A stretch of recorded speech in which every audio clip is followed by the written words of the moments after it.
Hello again, everybody. This is Mr. Everything, and I am going to move a couple of things around so that I can see what I'm doing here. Okay, how's everybody doing? It's going to take a few minutes normally when I start my stream for all the announcements and the notifications to go out to my community, and it does okay, there's a little dust on this, so I'm just going to give it a little quick dusting. And so what I try to do is start the little intro about 5 to 10 minutes early so that a notification will go out to my audience, letting them know that, hey, I'm getting ready to start, even though, they probably already know my schedule, but just in case, and they'll jump on their computer or their phone or however you watch these live streams. And I understand from a victim or a subject of this that it takes more than a minute or two to grab your drink, grab your popcorn, kiss your wife on the cheek, and then start the live stream. So what I'd like to do is give everybody just a couple of extra minutes to show up. There's a couple of things on the table that you can see, and that's what I'm going to be working on this afternoon. And I'll probably do a lot of that actually while we're on stream.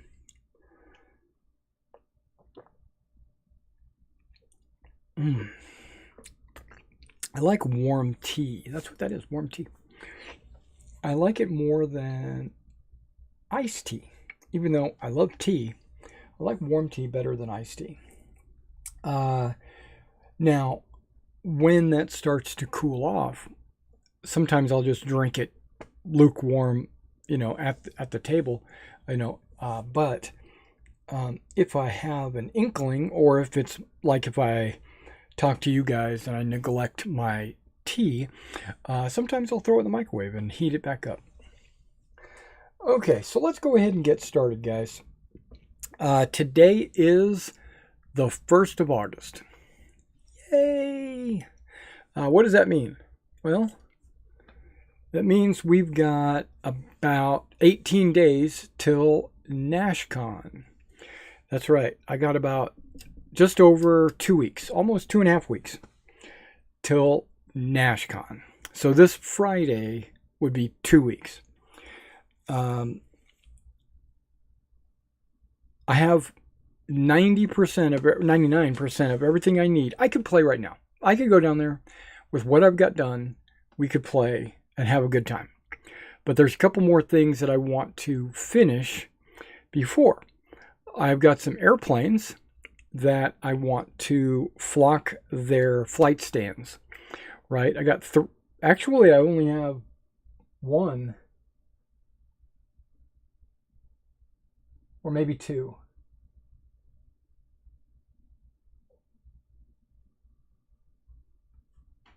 Maybe just one.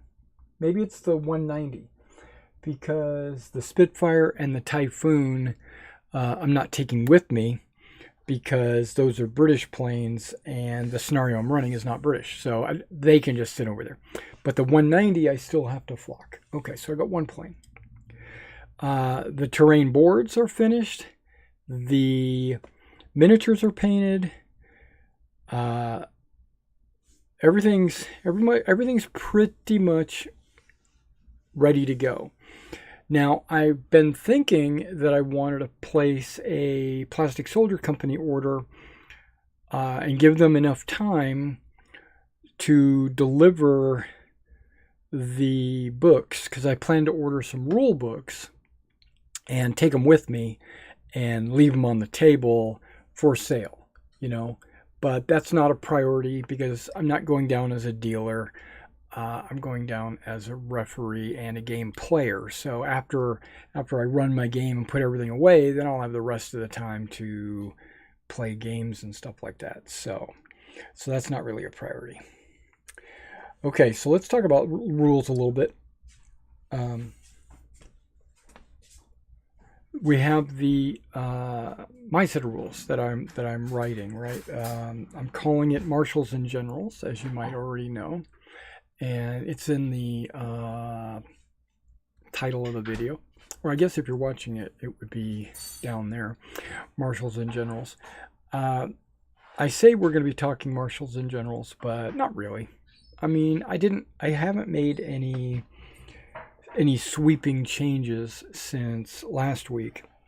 I don't even think I did a Napoleonic project update. I've been kind of busy doing other things. But we worked on the rules for melee last week, and I realized that I don't want to do the melee rules from Soldiers of Napoleon. I think that is too... it's nice and easy, but it doesn't give me the results that I'm looking for. I want melee to be bloody, right? I want it to be a gamble, right? That if you charge into combat, you have a good chance of getting your guys killed, unless you overwhelming force, or if you strike them with if they're not in square, hit them with cavalry, stuff like that. So you've got to position yourself in the right place. But that's not really what I'm talking about. What I'm talking about is those rules are a little pussyfoot, right? I don't know if that's a term that I should use, but they're a little tit for tat, or that's not really the rule I'm looking for. They're a little too watered down, so there's not enough destruction, right? I want you to be able to charge in with the battalion and wipe the battalion out, right? That's what I want. I want the battalion to be wiped out. I don't want there to be 2 or 3 hits on the battalion, especially if you're a cavalry unit. I don't want you to charge in with a cavalry unit and only do 2 or 3 hits. No, I want there to be like total destruction or a failure. I don't want it to be somewhere in between. And so I need to work on that. The way those rules are is you charge in, you roll a number of dice to see what your score is, and then he rolls a bunch of dice to see what his score is, and then you compare scores to see who has won the fight, and then the loser takes 1 hit and the winner takes like 3 hits. That's too on the nose, or it doesn't have enough variables. I want it to be something like, and I haven't settled on this yet, so don't hold me to this. I don't even think I'm going to settle with this, but this is just what's going through my mind. And this is one reason why nothing's changed for the last week, because I've been thinking about it. Is that I want my meleeers, right, to roll some dice against each other. I think that's good. I think that the attacker should move in and roll dice based on their experience, right? Just like shooting, maybe they melee better or worse, and then they will do actual hits, and then the defender will roll and do actual hits. And so if the attacker comes in and does 4 hits, or possibly 6 hits, or whatever, because I'm thinking I'm going to roll 1 die per stand as well, even in a column, and because it'll turn into a brawl, right? And 1 die per defender, right?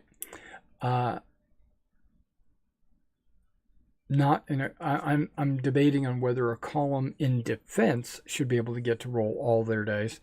I'm thinking they should. They should roll all their dice.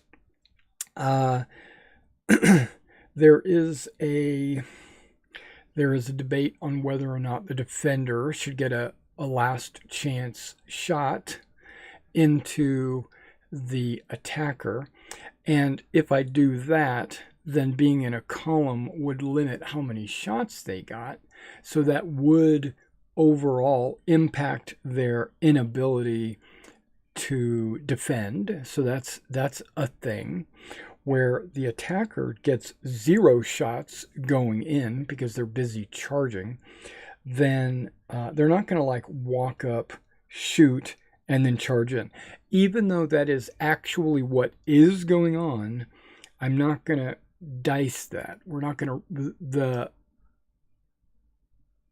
we're not going to dice that. What I might do is give all attackers a bonus on their dice because they, a number of dice because they're charging in, and that would represent the shots going in, and then the defender, I was thinking, would shoot the attacker before combat connected, and that would allow for a destruction of a charging unit, possibly if that charging unit has already had a bunch of hits on it and it charges in and gets tagged and it can't remove enough hits to prevent its destruction, then there's no melee. They go partially in and then they run. But I don't know if I want to do that rule. Because basically what that's allowing is the attacker gets to shoot during the melee and the defender shoots before the melee. Feels wrong. So I don't know. I'm going to have to put some thought into it. And that's why there hasn't really been any changes. And then I've also thought about support elements, right? So if I get a battalion and you charge me with a battalion, at what point do I grant support and why would I? Right? Okay, well, I thought about I could throw extra dice into the melee if you have an unengaged supporting element, right? I thought about that.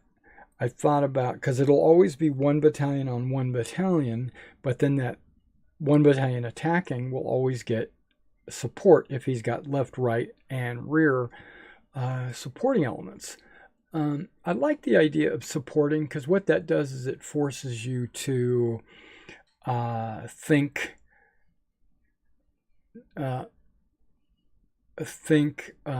mass combat is better. So you would want artificially, you will be forced to throw in those supports.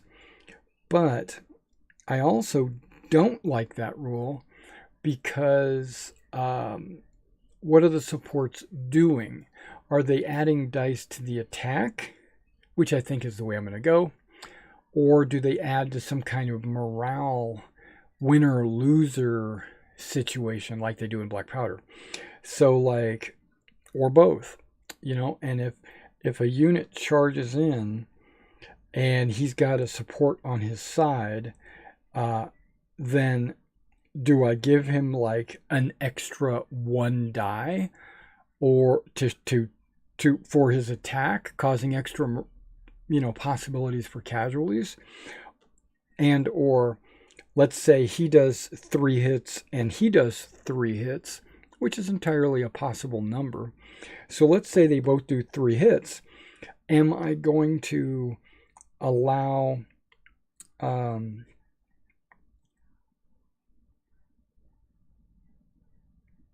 morale check at the end of the fight to determine what happens? Like, do they fall back? Do they fall back? Do no, because they both had 3, right? So I think on a tie, I was thinking I was going to make both do a morale check. So it is possible that you run in, there's a big melee, and then you both fall back, right? Because you both fail your morale, boom, you fall back. I'm thinking of that. But what happens if they both succeed on their morale? Well, then they just stay engaged, right? I suppose we just leave them in a melee round. But I also thought that the number of casualties you receive would be a penalty to your morale check. So if he takes 3, he makes a morale check -3. But I'm really trying my darndest not to have pluses and minuses to dice, right? So I don't think I'm going to do that. But I might. I just don't want to have pluses and minuses to dice. I want all the modifiers to be actual dice.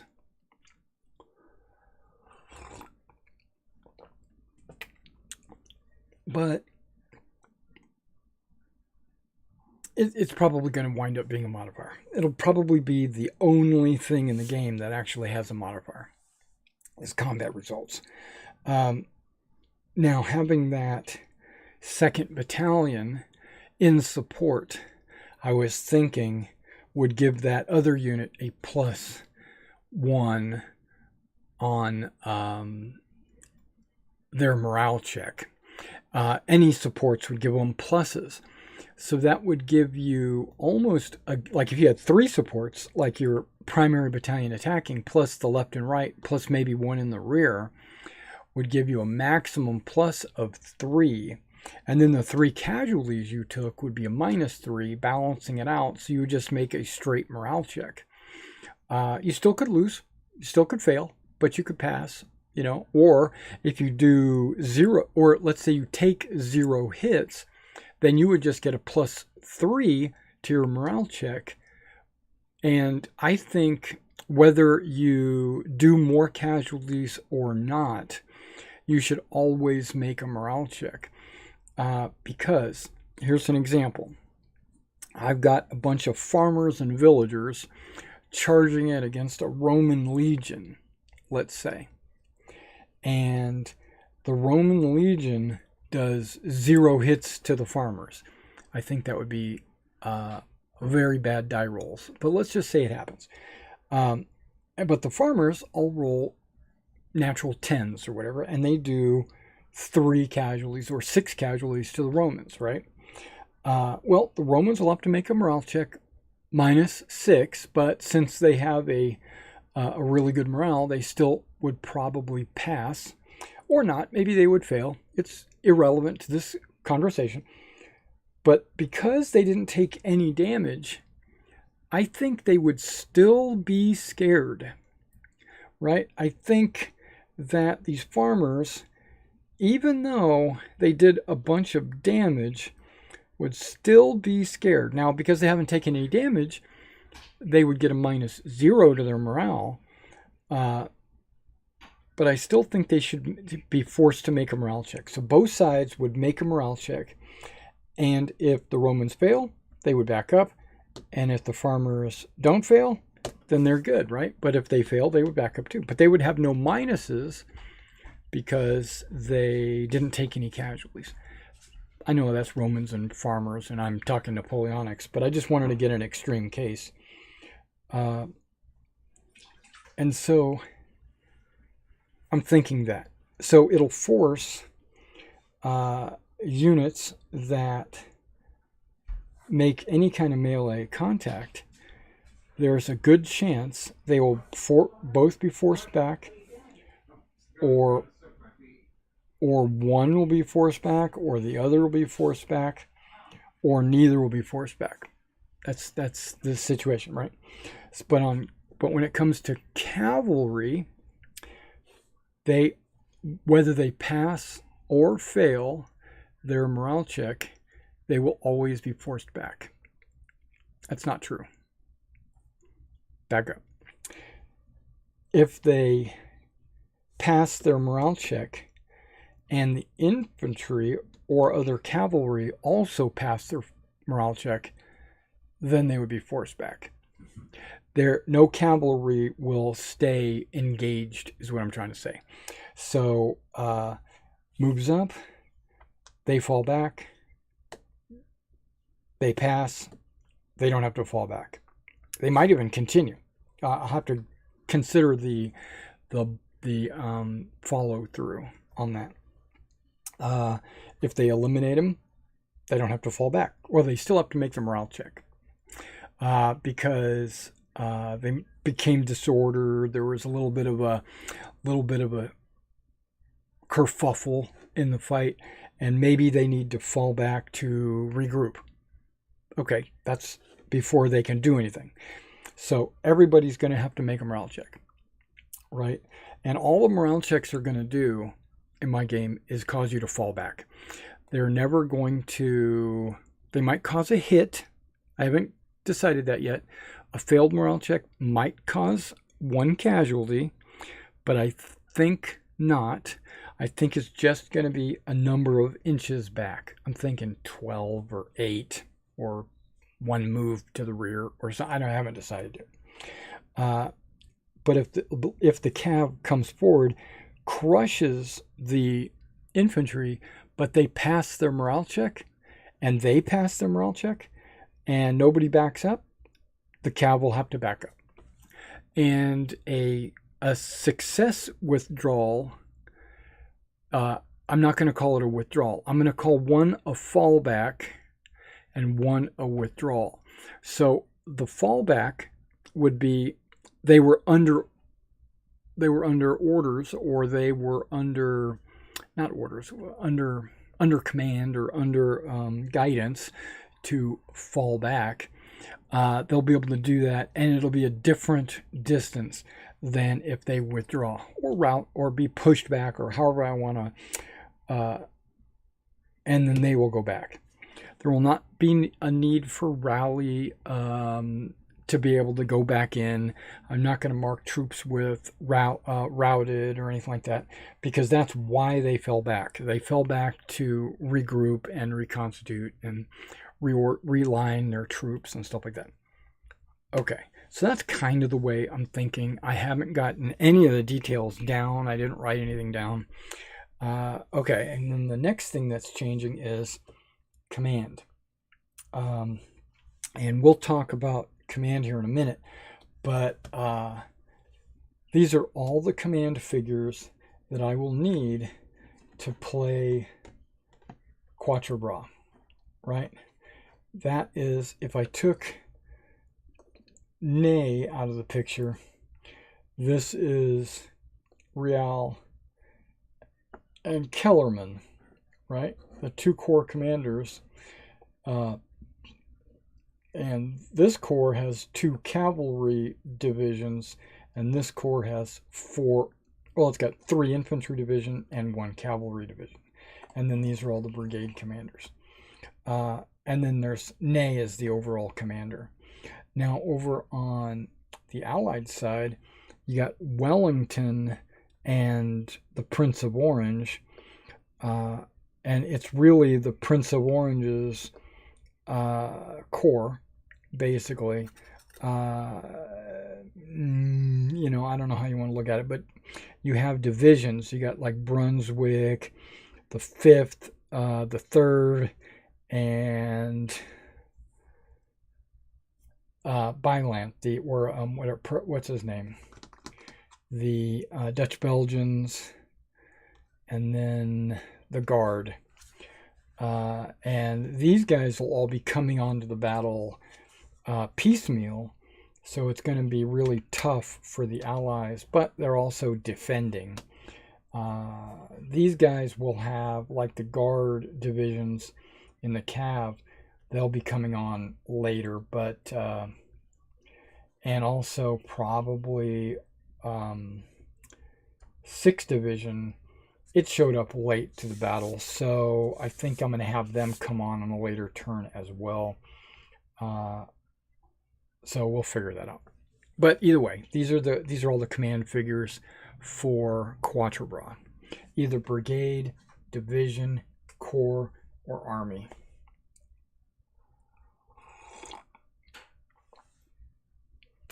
I'm going to take a page. I want to get into this too. You can't see it, but that's okay. I'll be bringing it up on camera.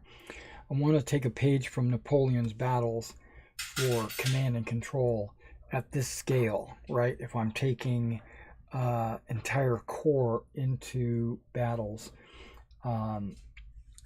there is an overall commander or a point on the table edge, right? This is just something that I'm going to create. There is a point on the table edge or a command figure. That point on the table edge represents him off the table, and you can measure to him, right? So he's actually off the table.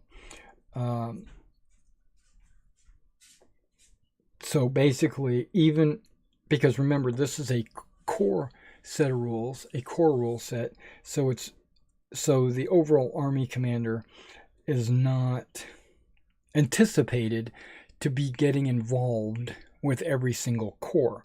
So, but he is in command of the corps. So he might be, and this will be scenario dictated where that point is along, because that would be like Napoleon would be at La Belle Alliance, right? And Wellington would be at the road intersection, the tree at the road intersection, or whatever. And that would be there. And so based on the map that you've got deployed, like if I'm only playing the left side of Waterloo, then Napoleon and Wellington would both be located in the far right corners. And those corners would be where your corps commanders would have to measure to. Now, in a battle like Quatre Bras, Ney was actually there taking direct command, so he'll actually be on the table. Same thing with the Allied side. Wellington actually showed up later in the day, but he was there. And so until he shows up, there'll be a point on the map edge. But when he shows up, then you'll be measuring to him. So now, as an example, let's use Wellington as an example. When Wellington will have a certain range of command. I haven't decided how big of a range of command I'm going to use. And this is something that I will have hashed out by next week. I guarantee it, because I'm going to paint these guys starting today, and we'll get to a certain, my mind will probably click. Plus I want to take a map of Quatre Bras, because that's only a one corps battle. I mean, Kellerman is there, but technically it's only Orange and Real. Kellerman's an afterthought. So it's technically perfect for this set of rules that I'm writing. It's a core battle. So, and I think Quatre Bras is a good battlefield size. I got the 4x6 table. That's a really good battlefield size for my game rules. One corps. If I wanted to do two corps side by side, I would need a bigger table, right? I would probably need like a 12-foot table, or maybe not a full 12 feet, maybe 10 feet. I'm thinking about 5 foot per corps. But Waterloo would be like 13 or 14 feet of a table, and mainly because of and I don't know the actual measurements. I'd have to get in and actually do the measurements, but I'm thinking that you've got the two French corps on the main attack, and then you've got the Prussians coming in from the side. So you can actually play without and this is a scenario. You can actually play without the Prussian and without a bunch of units that were committed to fighting the Prussians, and just consider that to be one table. And then you could do the left side of Waterloo, count that as one table, and then the center of Waterloo, count that as one table. And the tables would be in an L shape, like side by side, and then the one on the end would be perpendicular, right? So you get, but you could play it, straight across all three tables because of the way the French had to reorient their troops on the right side. So, okay, but my point is, if I think a 5-foot section is good for a corps, I want it to be bigger than what a corps commander can command. I want it to be unmanageable, is what I'm trying to say, for your corps commander, because I want players to be forced to make decisions on what they're doing and not have total reign, right? So if I've got a Wellington, right, and he would be commanding the army, right?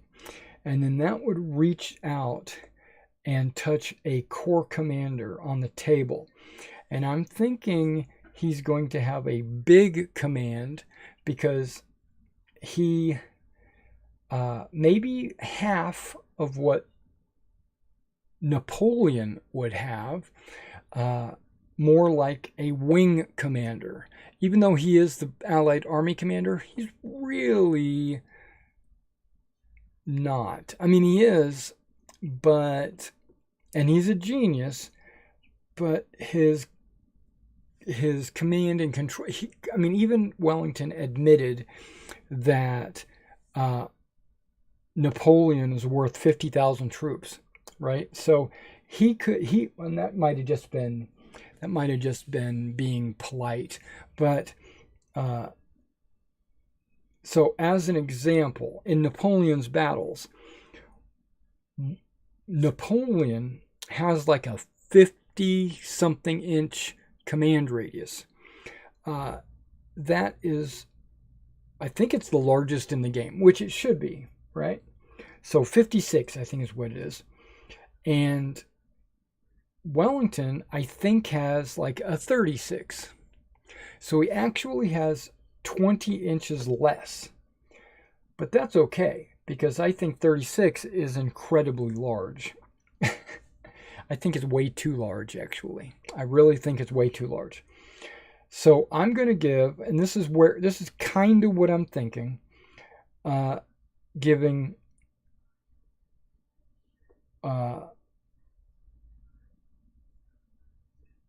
wing commanders or Allied army commanders, or just your normal army commander, like a 24-inch range. I'm thinking 24. It might be 36. I just have to, or somewhere in there. I might have to do some fudging, give every commander a different number based on, just that commander gets a certain number. I'll have to kind of figure it out. And then he will reach out to his corps commanders, right? And these corps commanders will have, so if this was 36 inches, then I'm thinking give these guys like a 24-inch. So then he would have his divisions, around him, and they would each be within 24 inches. And then the brigade commanders, I'm thinking, are going to be 12 inches, right? So 36 24, that's already 5 feet right there, and I think that's too big, right? 36, 24, that's 5 feet. That's way too big on the table. So I might half that, because I want the brigade commanders to have 6 inches to their battalions. So like they're going to have like a 6. Oh yeah. I was thinking maybe a 9 or a 10 for these guys. These are like 5 or 6.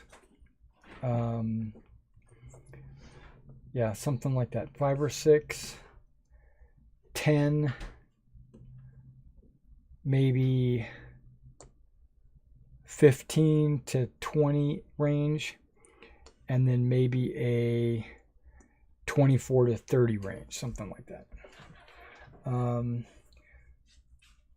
But a way I'm going to kind of measure it is I'm going to take like a 5-foot section of my table, which is the width of my ping pong table, and I'm going to put the general down with his corps commander, and then I'm going to put the divisions down, you know, and kind of see how far I can stretch it, and then I'll put the the brigade commanders down and see how far I can stretch it, and then maybe put a few battalions down on the ends, because the ones in the middle, no problem, but put some on the end, and then see exact, and then just do some quick measurements. Now, some generals will be able to have more command range than others, but I just want kind of a general rule of thumb, like how many yards do I want there to be for command, etc. Yeah, so that's how that's going to work. Okay, but I haven't hashed it out 100%, but by next week I'm sure I will.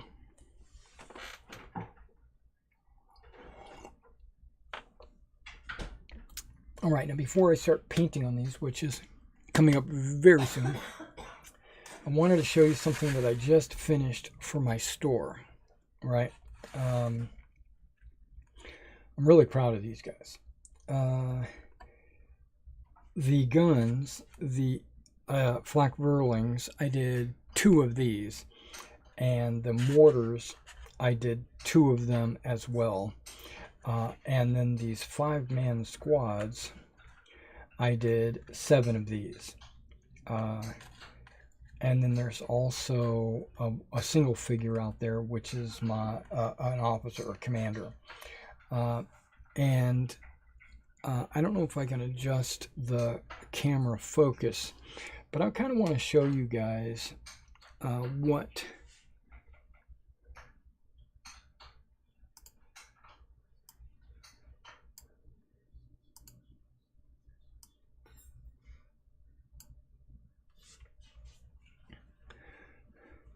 let me get this out of my way. There we go.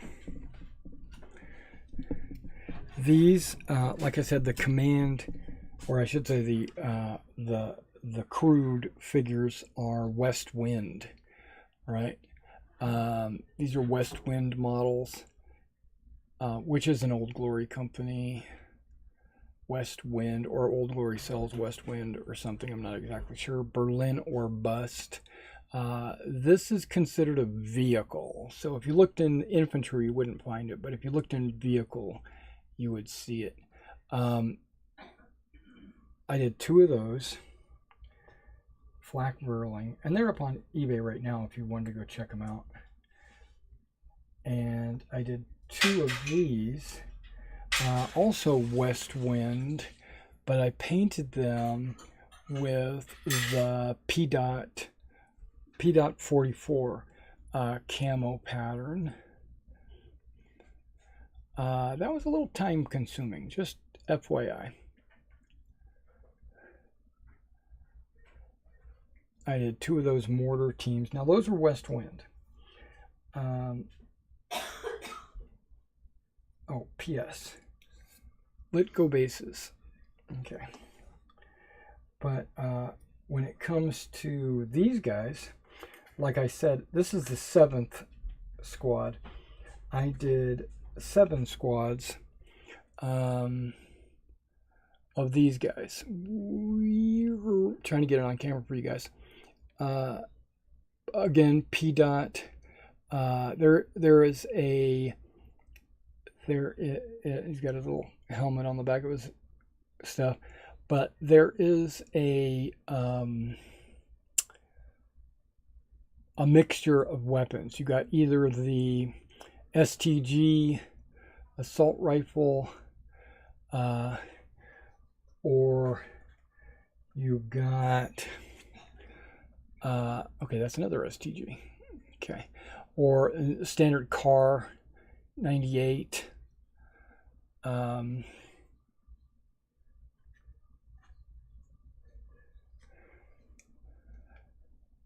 This is not the car. This actually is a magazine, so not sure which one that is.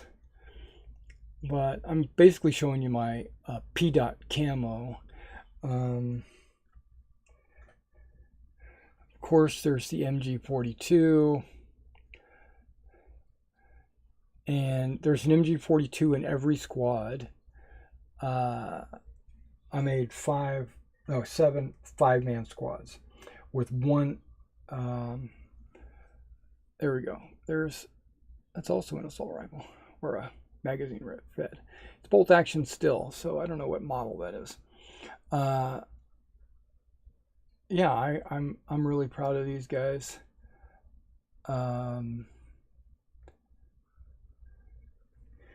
Yeah, there's a mixture in the squads. Your standard battle, your standard uniform, your and P dot, and like the guys that have the ponchos on, I made the poncho P dot, and then I just, the normal uniform. And some of them have, like this guy, some of them don't have helmet covers, so I just painted them with a tanker something. Maybe it's this one. No, that's green gray.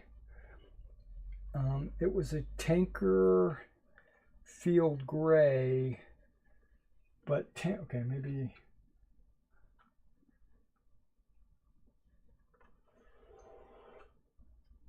Yeah, the tanker field gray is not field gray. It's kind of a brown. Oh, here it is. Yeah. This is a German tanker 2, or I should say tank crew 2 field gray. And that's not exactly field gray. It's kind of a brownish gray instead of a greenish gray. So that's what I painted their helmets with. As opposed to, like, I've seen people paint them like dark green or dark gray. But then I went in and did a little research, and a lot of the SS units, or even the Normandy infantry units, would paint their helmets more of a greenish gray, and so that's why I went with that. Some of them even camouflaged their helmets, but I decided not to go that far. I wanted it to stand out differently from the camo covers.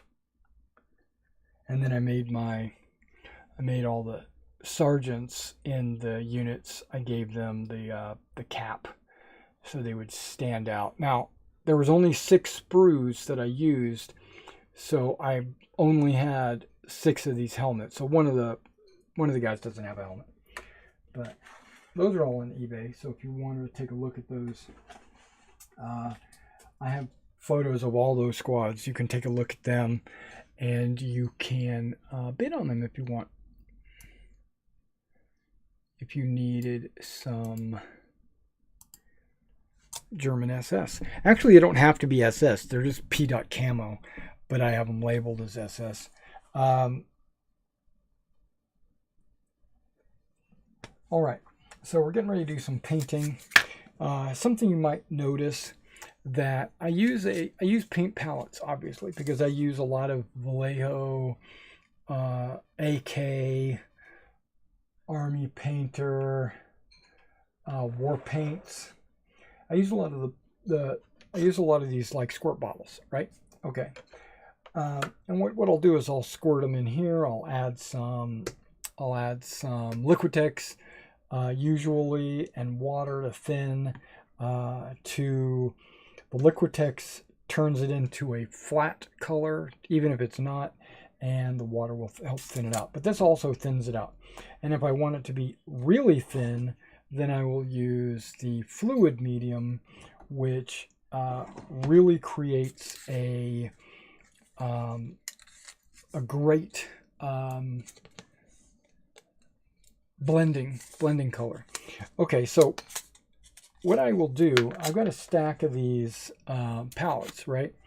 And at the start of the month, which is probably today, I would take my palettes and I would cut out squares of aluminum foil and I would cover them with aluminum foil. And the reason why is after I've painted using my palette, I don't have to do any cleanup. I'm all about saving time, right? And so what I'll do is I'll just pop the aluminum foil off and I will chuck this into the bin. And now I have a fresh palette. Okay, so this should tell you how many palettes I've gone through in July. Quite a few. Okay, so first thing I want to do is I want to paint these bases because I don't want the bases to be white. Even though that's fine, I'm going to put texturing on them and flock them and everything else, but I'm not going to texture the sides of the bases. I'm trying to get that out of the way, but it might affect the sound. But I'm going to basically paint the sides of these bases and a little bit of the top, basically just to clean them up before we go any further. Okay, so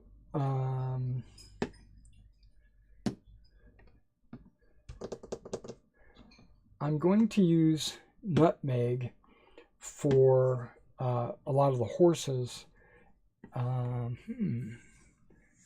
Wonder what colors I should use. I want them to be earthy colors. I want them to be earth colors, like maybe this burnt umber. But I think burnt umber is just a little bit too dark. Okay, hang on. You get to look at my crotch. Okay. What color is this? Dark brown. That would be good.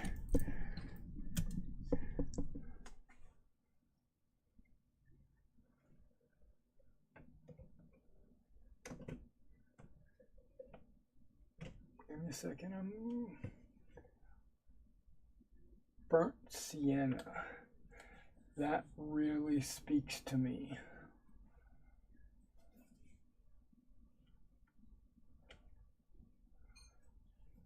Burnt sienna. Yep. Okay.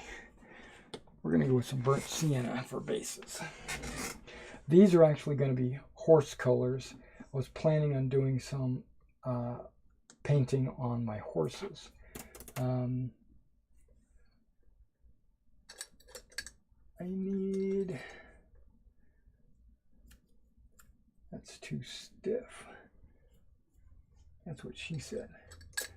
I want a big brush. but I don't want it to. Okay, this one's actually fairly soft, but I don't want it to be too soft. I don't want it to be too big. Yeah, this is a size 11 brush. Okay. I have some plates or some trays, because as I'm painting them, I mean, you can already see in this tray, it's got some, when I set it down, I don't want it to paint my board. I mean, I could lay out something like some wax paper or something like that, but, okay, that's in the way.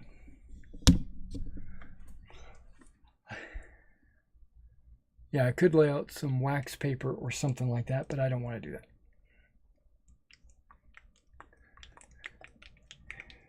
So basically, all this is prep for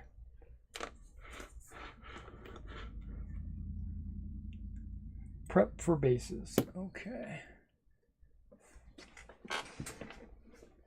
Give me a second.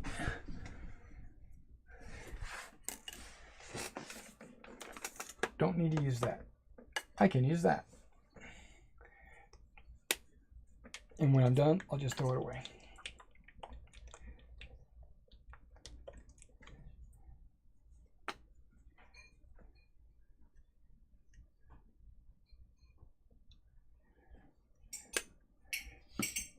Okay, that is a lot. That's probably way more than I need. Maybe not, because I'm doing, because bases, and these are all wood Litco bases. They have a tendency to absorb paint, so maybe not. Okay, a little bit of a matte medium, but it's also going to need some water.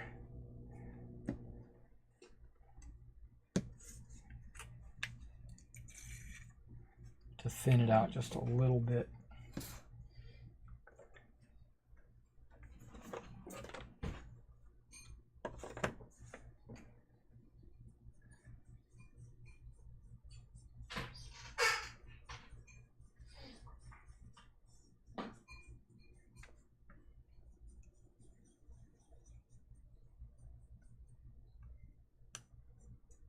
Okay, you can see how it's kind of a little runny, which is good, because just remember, any paint that goes on top of white doesn't need a lot.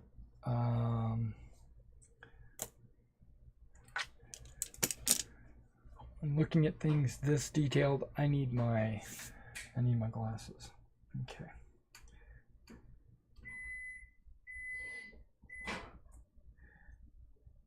But again, the main thing here is, oh, okay. Is to paint the sides without painting the bottom.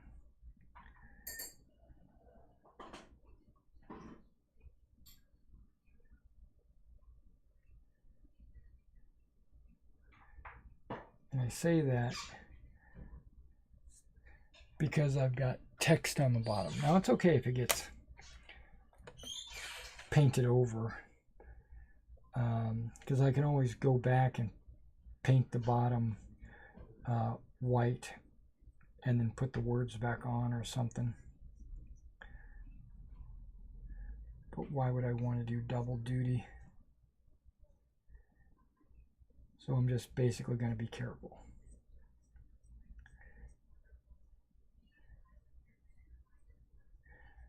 Okay, I got my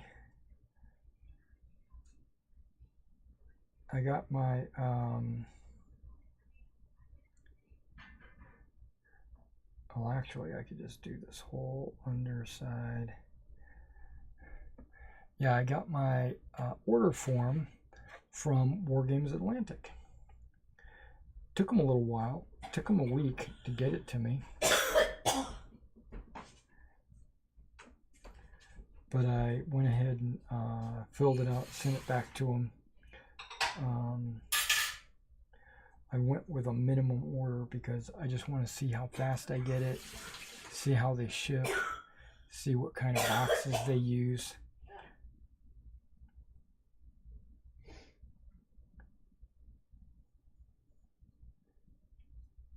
See how they package their stuff. Basically, it's a trial run.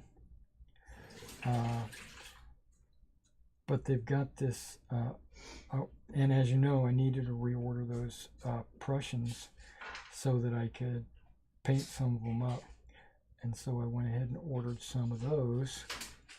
But in addition to that, I ordered some skeletons and some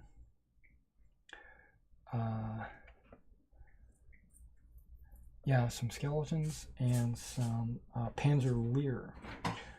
They make a pretty cool looking World War II set of German infantry, grenadiers or whatever, but I've never actually owned them. So I'm going to get them in. We're going to do a what's in the box when I get them in. And then I think I'm going to paint some and put them on my channel. So if you're interested, they should be on the channel soon. I don't know. Now, Wargames Atlantic is it's kind of a unique company where the owners live in 2 different countries. They live in the U.S., and the founders, that is, I guess. One of them lives in the U.S. and the other one lives in U.K.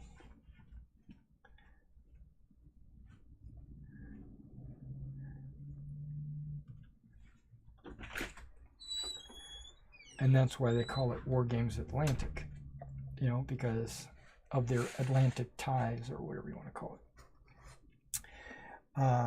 Like NATO. And so they've got 2 warehouses. So they got more than 2, I think. I think they had 3 or 4 different warehouses. But they have one in my country, the U.S. So they said it should only take about 5 days. Well, we'll see. And then I will, hopefully they said I will be billed or sent an invoice. That's good as well. I like having terms. It just makes it more convenient for me to order something if I don't have to deal with payment, while I'm ordering. I can always go back in when I'm ready. I can just pay.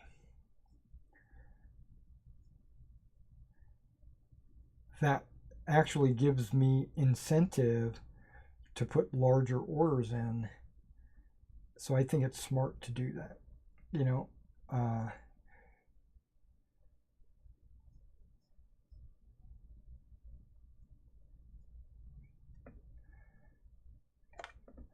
Okay, so you can see like the tops, how I might have thinned it out a little bit too much. I'm not really too concerned with the top. I'm basically just trying to remove the bright white edges. That's really all I am concerned with. A lot of people will do this step after they have put flock on their base. That's a mistake, because then you wind up painting the flock.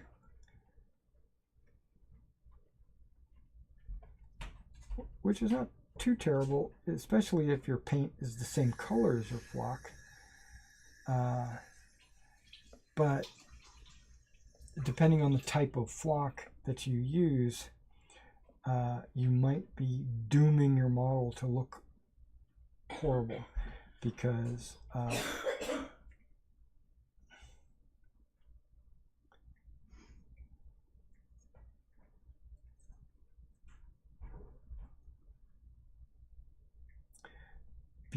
the especially the foam flock, like Woodland Scenics or whatever, especially that type of flock. If you use that flock, you will, it'll absorb like a sponge, because that's exactly what that flock is made out of. It's made out of sponge.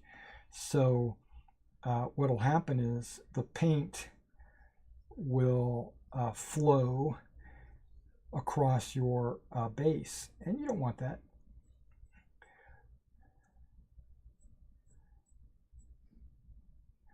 Plus, by putting your paint under the flock and your texturing and everything else, what you're doing is you're kind of like preparing your base, because as you put your texturing or flock, if you go straight to flock, which I used to do a long time ago, if you do that, then there is a possibility, there is a high probability that there will be gaps in your flock, or even sometimes your texturing. And if that is the case, you want there to be dirt color underneath it, because it'll show through as like dirt underneath. A lot of times I will use darker colors like dark brown, burnt umber, stuff like that for undercoats, because it shows up as dark spotches or splotches in your flock. The downside is flock and paint share the same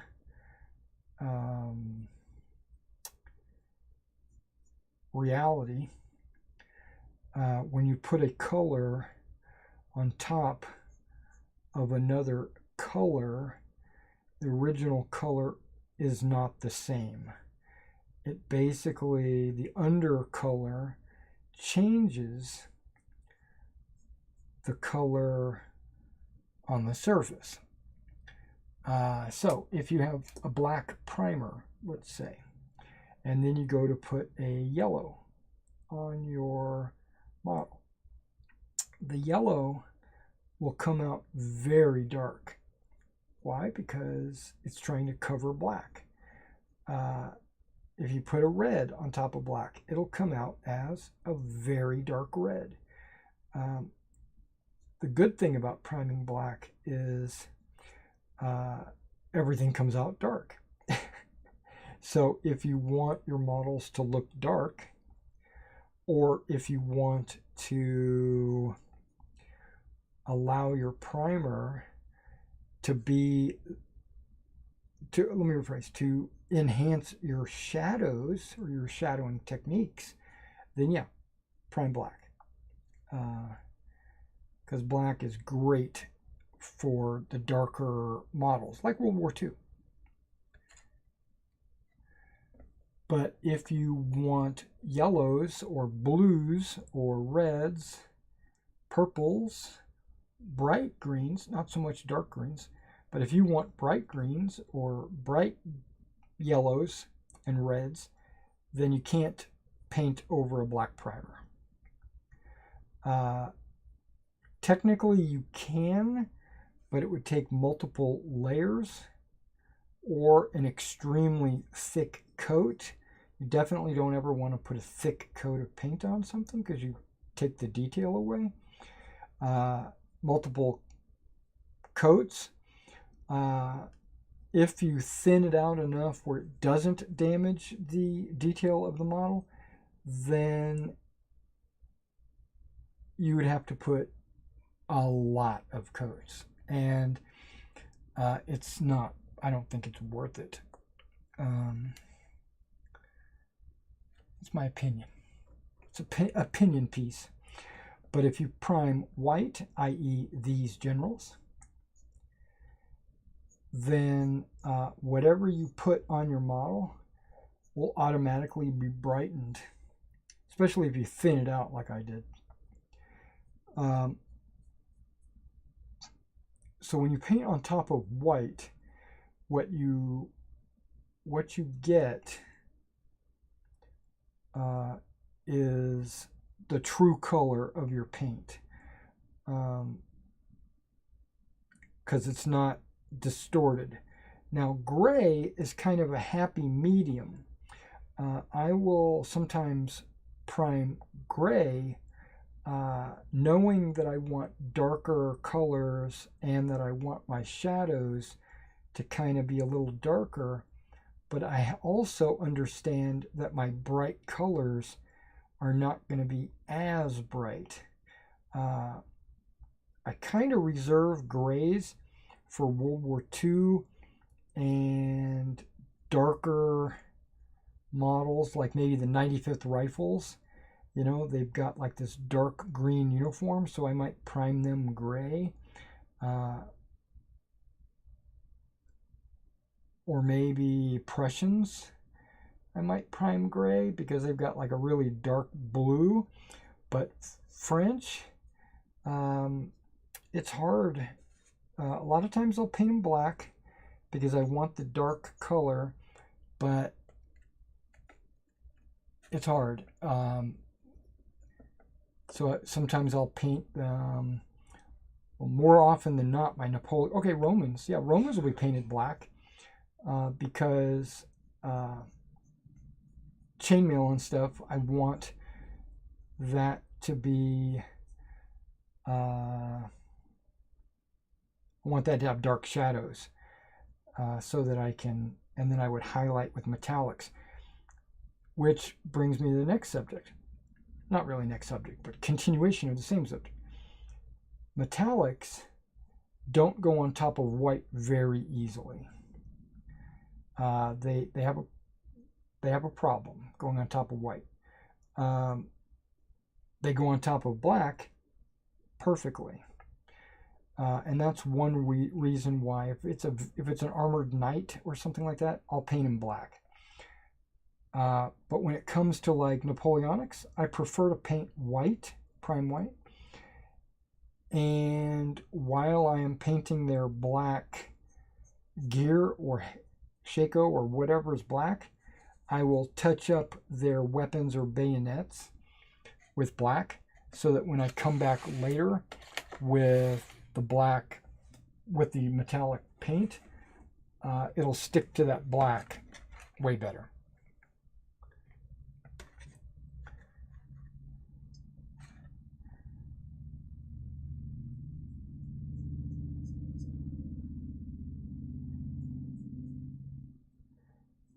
One good thing that white does as well is if you thin your paints out a lot like what I'm doing here, you're not going to see it on the base per se, because it's just a disc, it's just flat. But if you were painting their uniforms with the same consistency, what you would see is free highlighting. The white would, or I should say the paint would roll off of the raised areas and settle down into the sunken areas.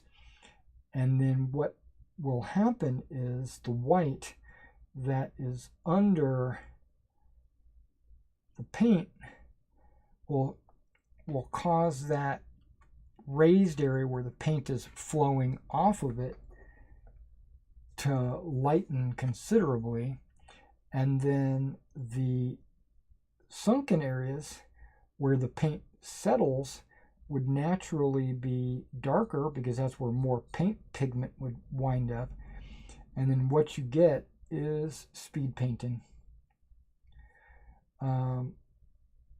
I personally think it's funny that there are people out there that pay extra for thin paint. They go and they buy these bottles of speed paint when all it is paint with an additive, and it's half the paint. So they're They're getting you. You're falling for it.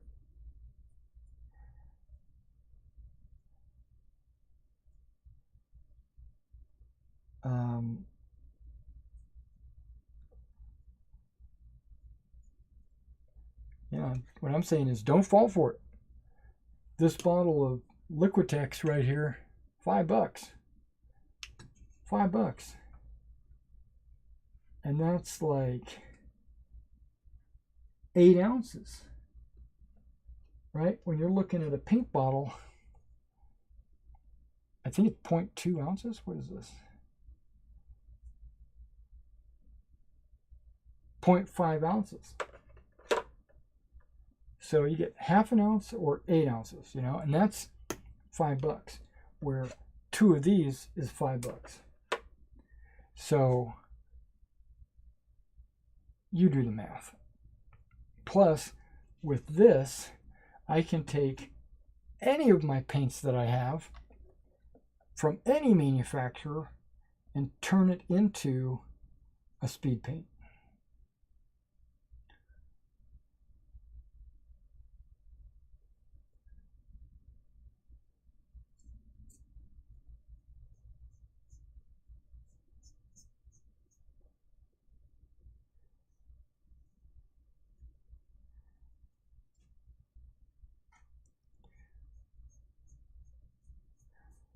And when it comes to my horses, I basically come to a, and you'll see me, because I should be able to get to my horses before I close out the video. I start with an extremely dark color like burnt umber. It's a brown and it's dark. I mean dark, dark, dark. So I paint the entire horse with that burnt umber.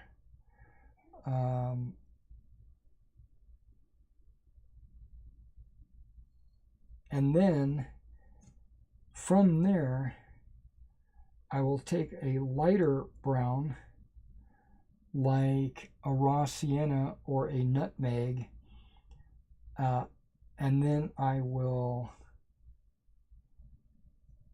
or maybe even this color as well, maybe even a burnt sienna, so basically a sienna. I will water it down heavily, 50% maybe even, which will separate the pigments, which I want that to happen. And then I will paint the horse again. But this time, staying off of the straps and the tail and the hair. But if I hit the straps, the tail, or the hair of any kind by accident, it's okay, because I thinned the paint down so much it almost has no effect. Almost. And then I do that about 3 or 4 times.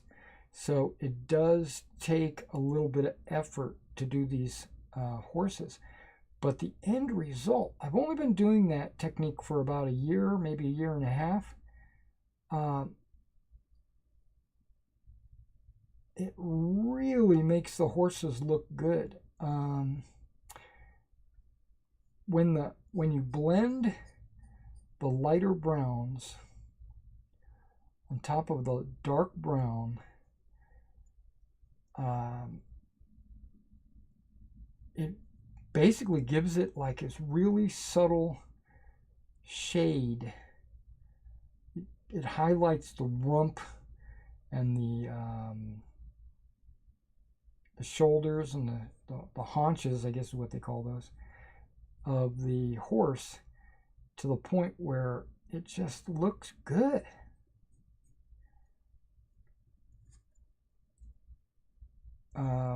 That is harder to do, but not impossible, on light toned horses like your grays or your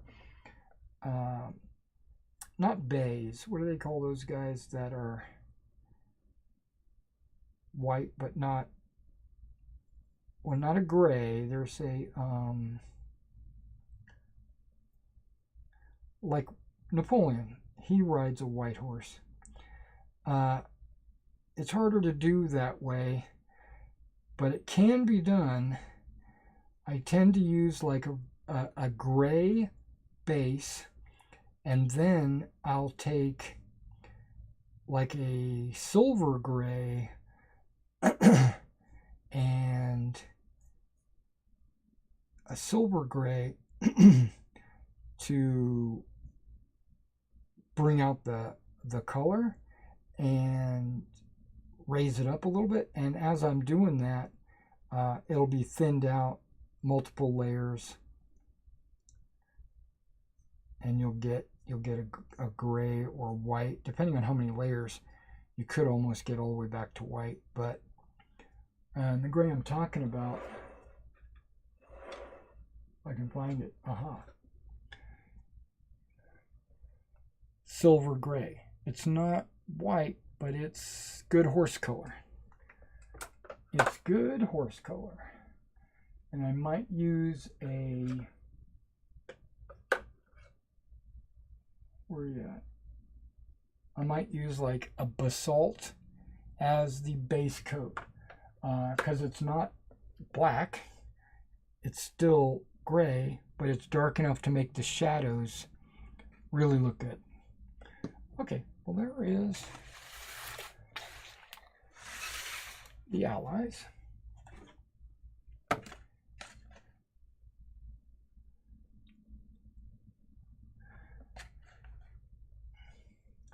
I'm trying to keep these separated.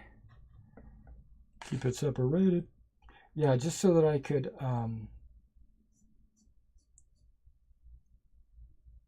know which ones are going to be French or not. It doesn't really matter because every one of them is marked, and every one of them, what's the word I'm looking for? I do a little research on these generals. I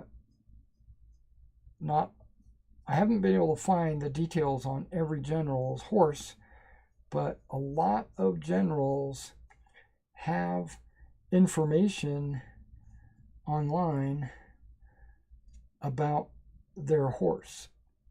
Its name, when it was born, where it was trained, believe it or not.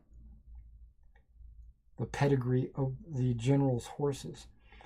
And you can extrapolate what color they should be based on historical data. Now I could just say F it and just paint every horse brown, right? But you're not really doing your general any justice if you do that. I mean, why do you bother? Why do you even paint if you don't care? I just don't get it. I'm not talking about you guys, because I'm sure everybody on the stream, you guys care. Or you just haven't thought about it. It just never crossed your mind. But I'm telling you, if you're going to take time to research the uniform that a general wears, or the color of his hair, speaking of Ney and his bright red hair, then why wouldn't you care about the color of his horse blanket, or the color of his horse?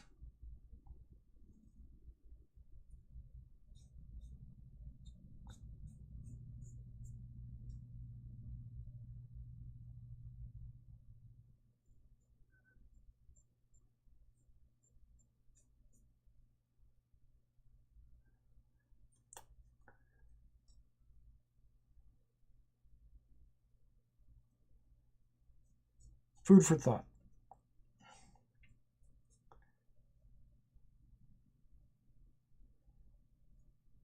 Okay, now another thing, there is a slight change from like black powder. They tell you it doesn't matter how you base your general or your commanding officer or whatever. You can mount it with 100 figures on a base. You can mount it on this 12-inch disc. Whatever you want to do, it doesn't matter. You're free to do whatever you want. Well, then what you're telling me is you don't care. I'm talking about the game designer. You have no thought. And the way they verbalize that rule is they say you don't measure to the base or any of the extra characters on the base. You measure your distances to the head of the general. To me, that sounds like a cop-out. They didn't want to deal with it. That's why I have predetermined sizes to my bases. And it doesn't matter, technically, how many figures you put on that base.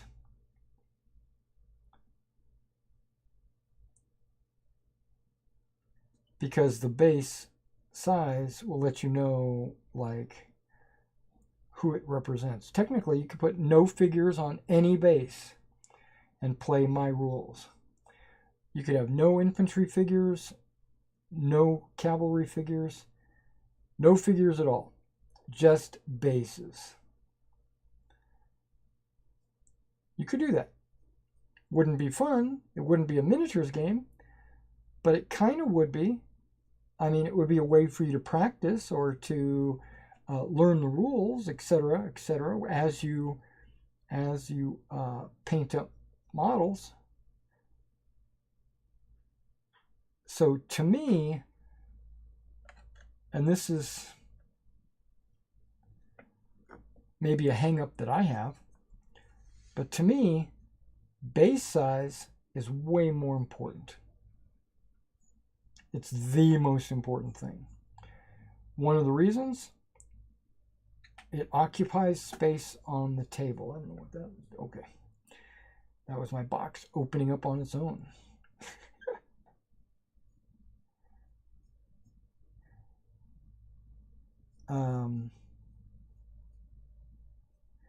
Yeah, so to me, base size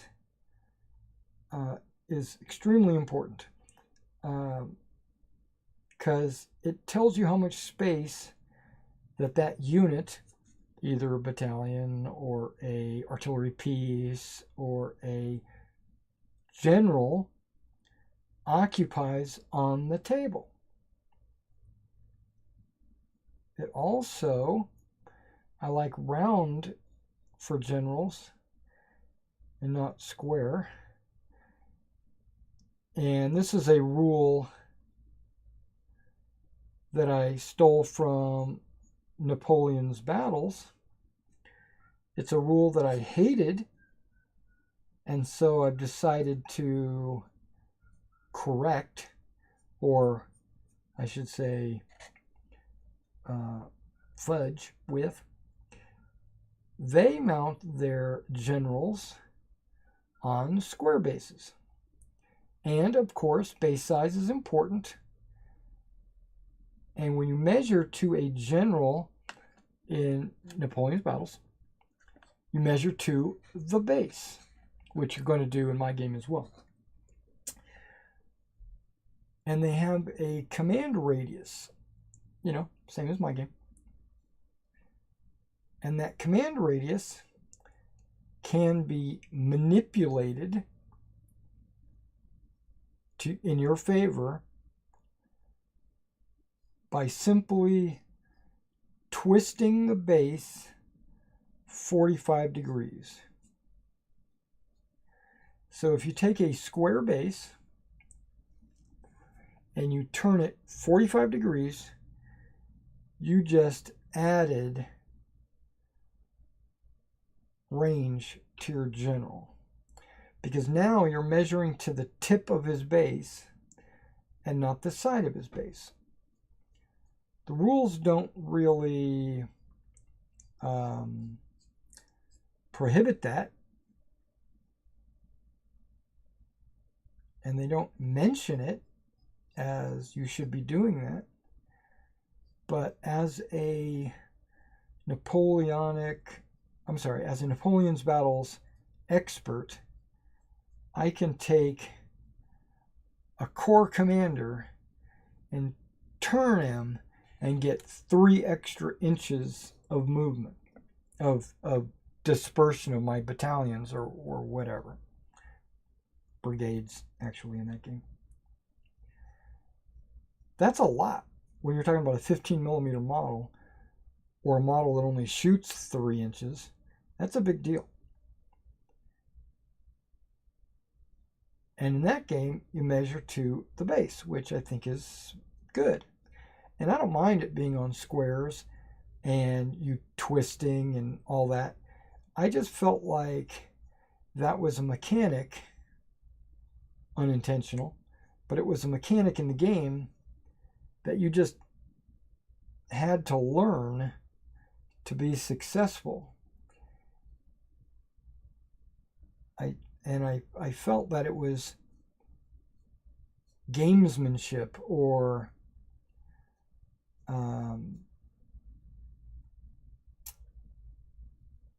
it was munchkery,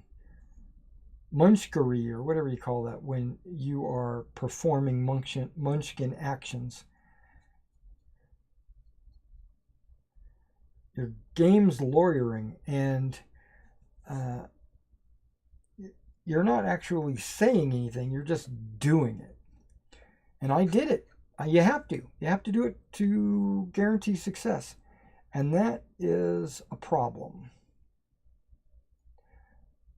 So my way of solving that is to make the base round. You can twist it and turn it all you want. It has no bearing on the range that you measure to the general. And I care about things like that. So I'm not going to say, oh, it doesn't matter. You can make whatever size base you want. You can put as many figures on the base. You can build little mini dioramas, and it won't matter because you're measuring to the head of one of the models. Nope.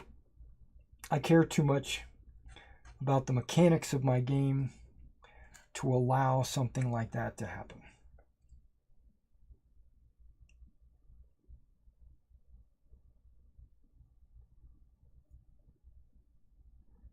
That's why you see round bases. But I was going to use round bases before I decided how I was going to do command control, because I knew I wanted there to be no advantage for twisting bases. I knew that. I wanted there to be a universal size of the base so that there's none of this, I'll do whatever I want with my bases. Mainly because one player might show up with 15 models on a base and says, oh, that's my brigade commander. But this model over here that only has 1 figure, oh yeah, he's my army general. I didn't want that. I want it to be, I'm looking across the table, I see that it's a base and it's got 2 figures on it. I know it's a division general just by glancing at it.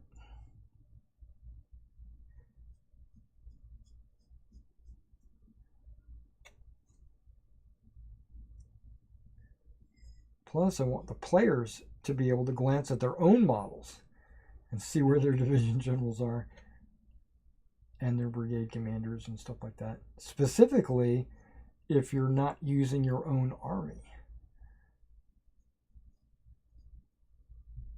Like if you go to a Historicon, you get involved in a Leipzig game and you're playing with other people's models, you want them to be based and look exactly like your army so that when you take command of them, you know what they're doing.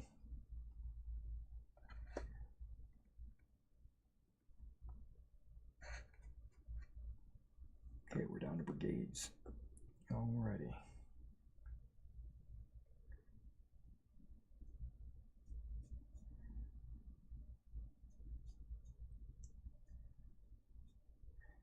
There are 3 base widths, thicknesses in Litco, not counting their plastic and metal bases, but their wood bases, plywood bases.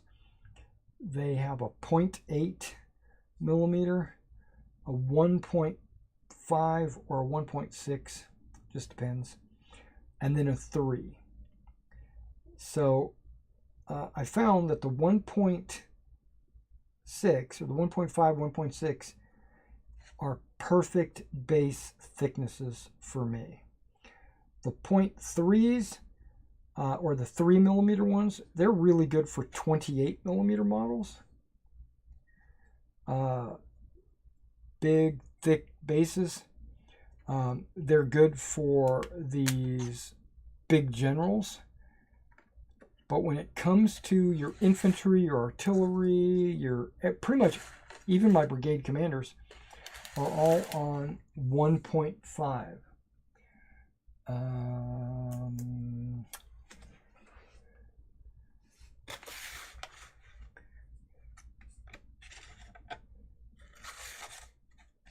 I think I can squeeze them in right there. Maybe. I guess we'll see. I probably could have tightened this up a little bit.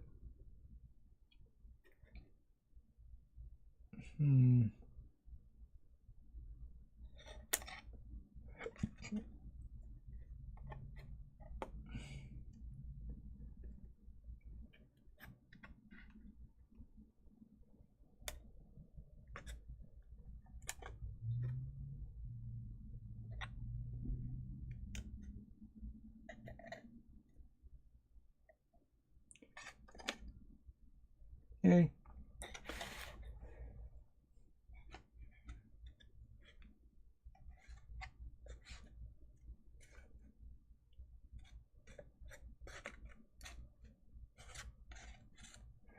Okay. Maybe not. Maybe that didn't help at all.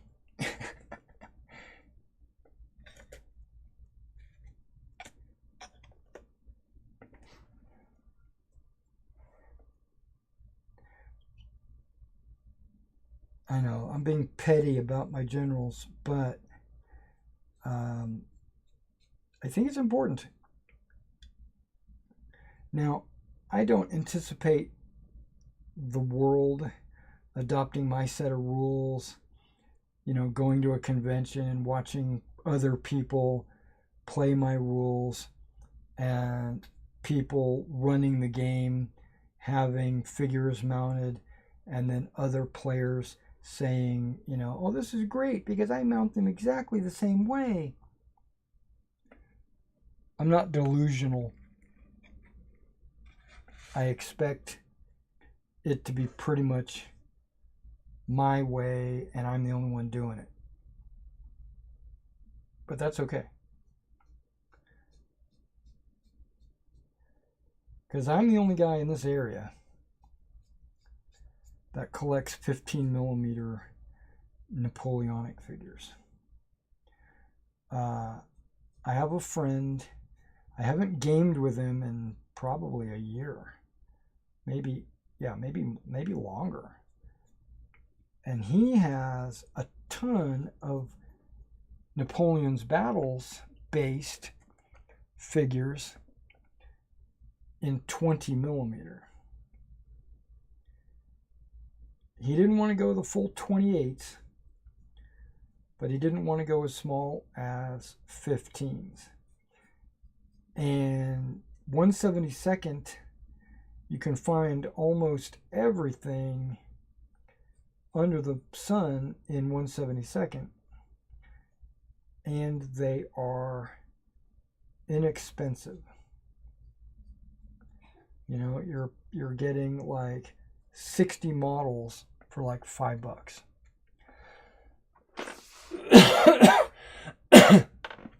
Dry throat. Hang on.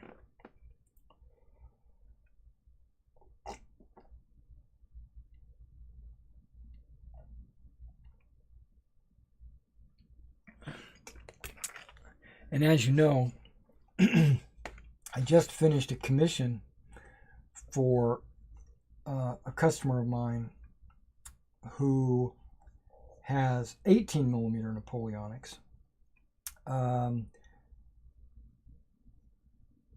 They don't look much different than 15 millimeters.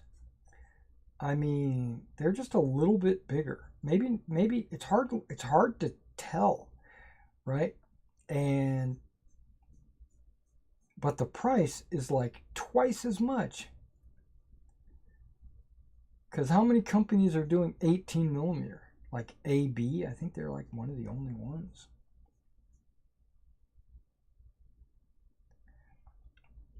And they do a really good job. Their quality is very good, but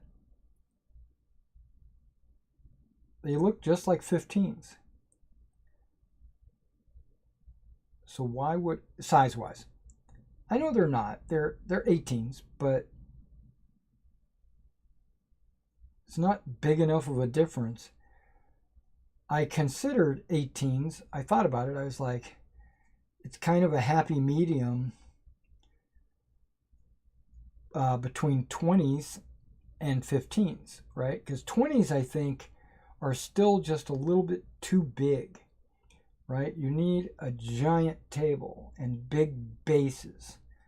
And I know this because I play with my friend who has a bunch of 1/72nd.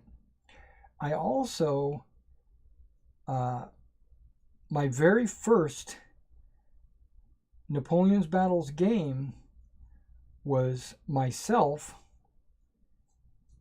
building the Waterloo armies all in 1/72nd plastic. It was cheap. It was doable. You know, I was concerned about my money. I was young, and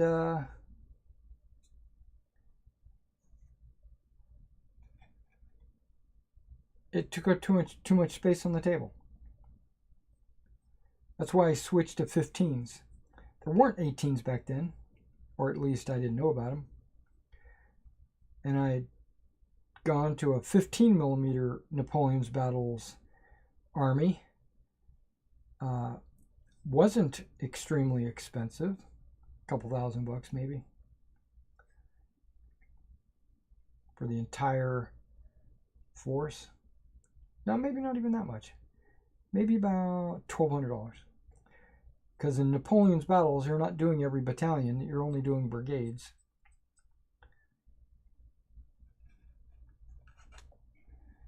And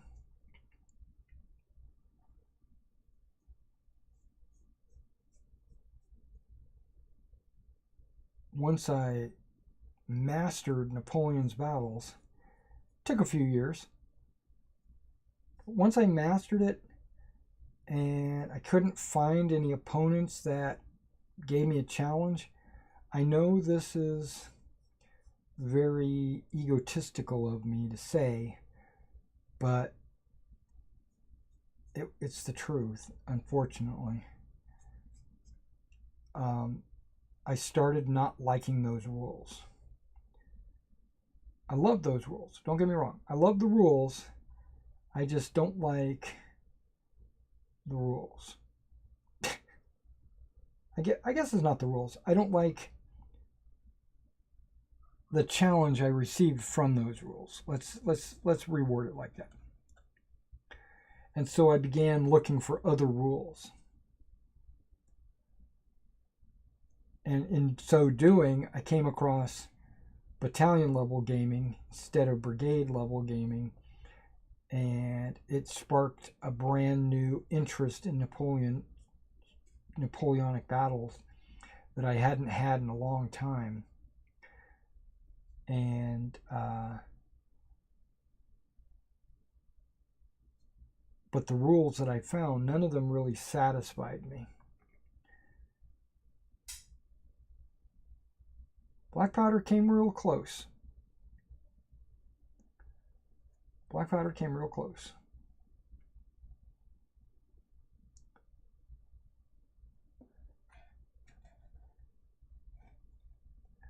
Okay.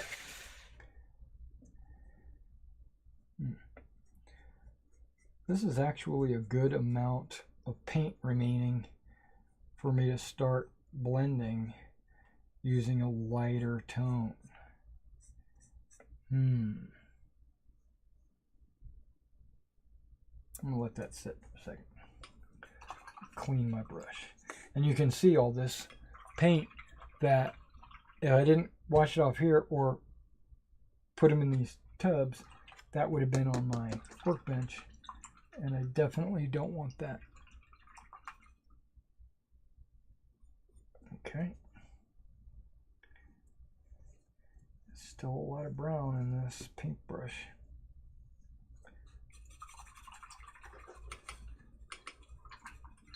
And I'm not using clean water either.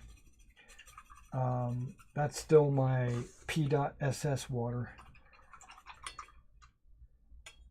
Because these horses are brown, so I don't really concern myself with clean water. I'm not trying to do blues and yellows and reds.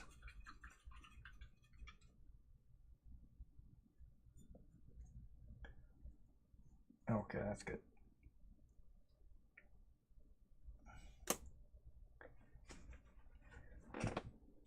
Okay, so I can't go any further with these horses because I would be grabbing these bases. And, you know, because I would pick this model up and then I'm going to grab the base to paint the horses. And so I can't do that.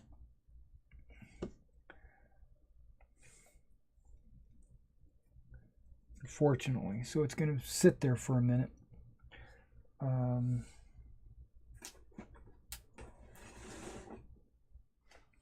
All right, so how far into this day have we gotten? Oh, well, we only got about 15 minutes left anyway.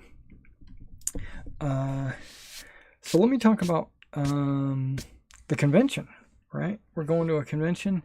We're going to NashCon. I think the date is the 19th.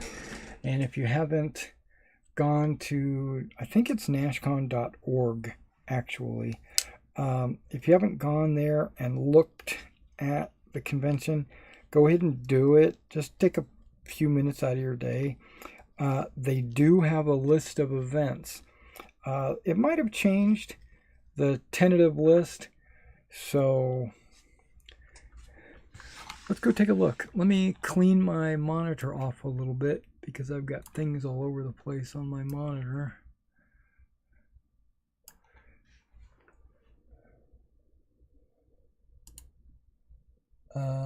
New window. There we go.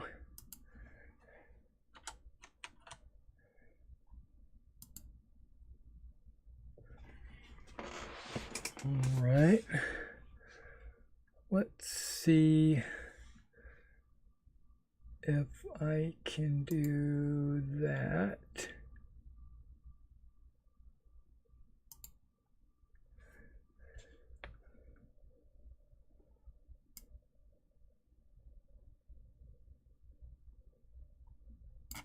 I know you guys are getting the full Monty here.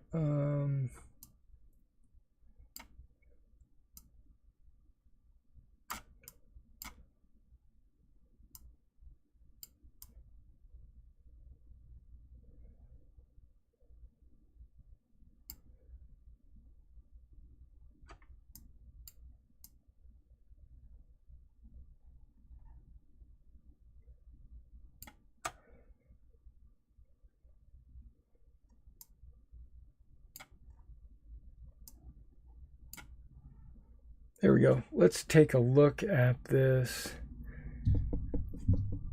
convention. Okay, I don't know what I'm going to do with this camera. Maybe I could just disable it. Yeah, we'll just leave it. Okay. I'm just got to look around the camera, that's all. Here we go. NashCon, August 19th. Sheraton Music City. Preliminary event list. Here we go. But before we do that, let's take a look here. Got to bring my swimming suit. Okay, which I swim in the nude, so I always have it with me. This looks like the convention center. Yeah, that's one of the halls. Early registration. This is something that I find is kind of funny about this convention. Now, it's a historical miniature convention. That's fine. You got your daily and weekend passes right there. But then all the tournaments seem like Age of Sigmar, Kings of War, 40K, Battletech, Lord of the Rings, Marvel, Warhammer Fantasy.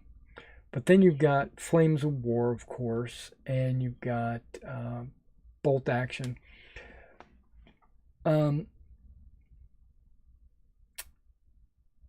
So, is this a tournament?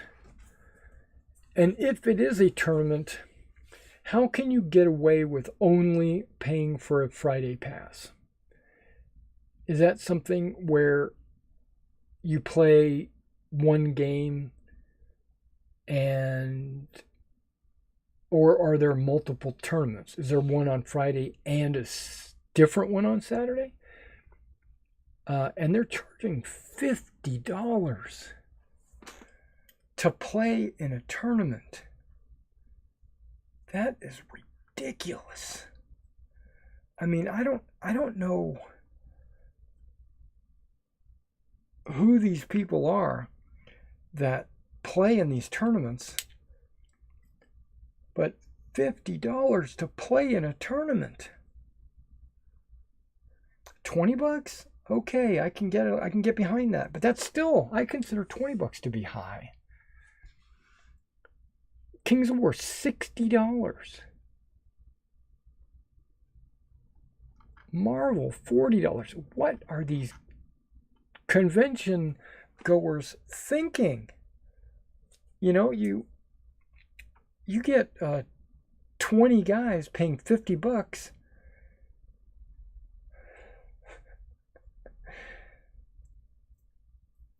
Yeah, what is that, $1,000 to host a single day of a tournament? That's extortion. In my, $10. That's reasonable. I want to know what the prize is.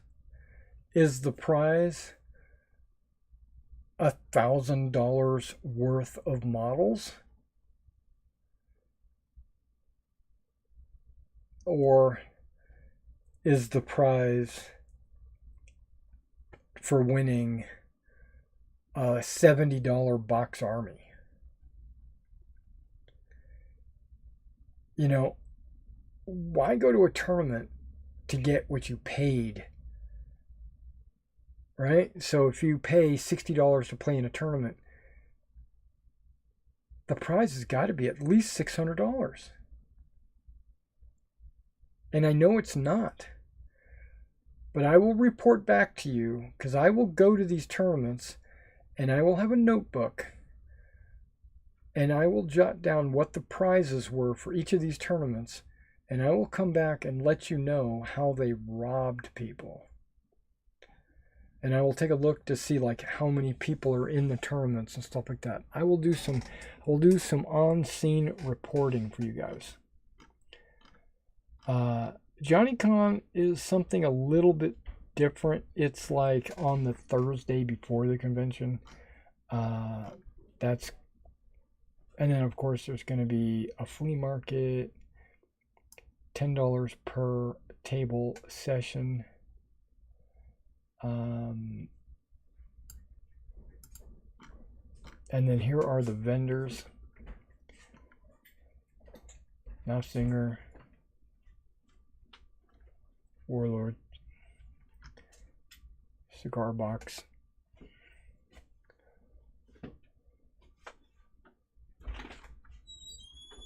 Now I bought some I-94 Enterprises stuff before, but they were like 300 scale airplanes. That's what I remember getting. And terrain. Miniature Building Authority. I've got two pieces from Miniature Building Authority. A bridge and a building. They're made out of like a dental resin or whatever. They're extremely durable, but they're way too expensive, in my opinion. They need to cut their prices in half.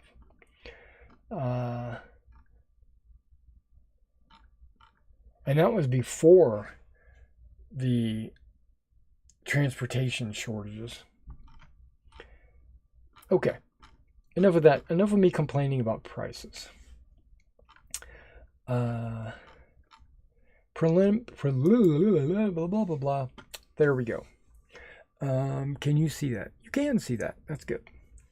Okay, session 1. We're going to go over this really quickly because you guys don't need me to rant about all these. Okay, Friday has 2 sessions. Starts in the mid-afternoon, 2 to 6, and then 8 to midnight, right? And then session 3, which is 9 to 1, and then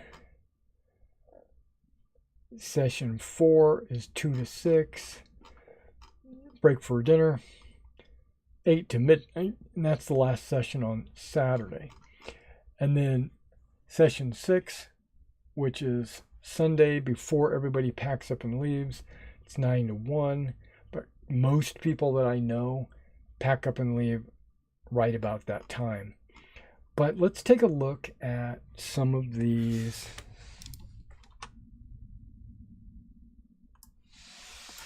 Okay, some of these events. White Star versus Red Sun. This U.S. bombers.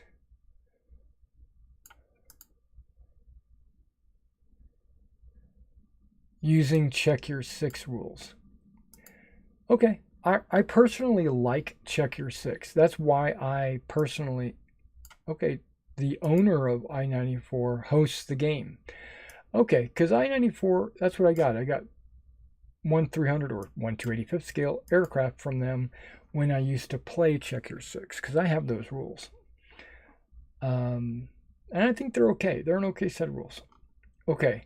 Battle of Wilson Creek, 1861. The Missouri.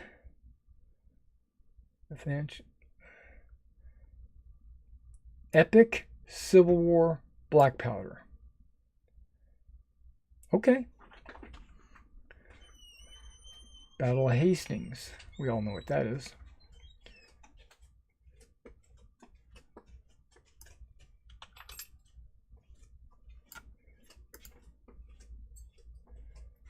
Okay, 28 millimeter paper figures.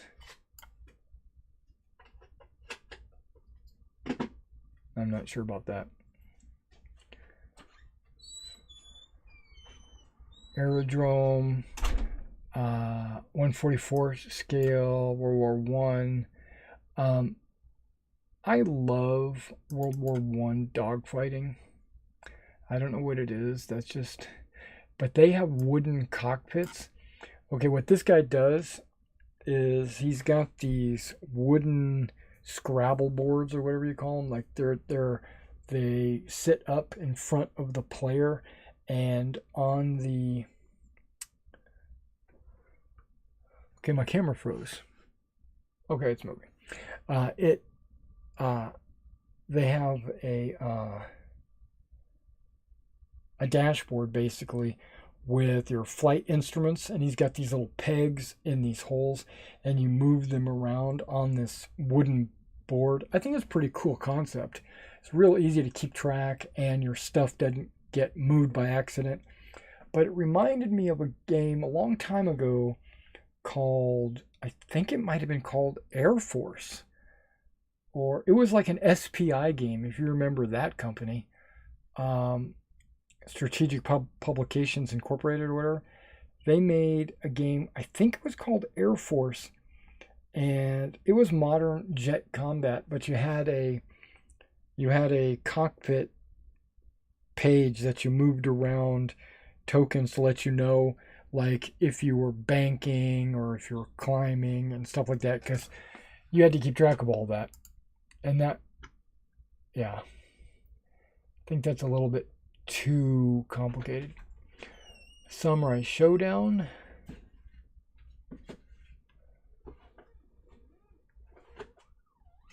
Authors of Clash of Spears. Okay. Bolt Action Korea. Interesting. Do I got to pay $50 to play? Okay, Battle of Holland. Halen. Shouldn't that be Holland D with a D? Holland? Because we got the Belgian Cavalry Division. I don't know. Maybe Holland is a place in Holland. I don't know. Belgian Cavalry Scouts is 1914. It's World War One.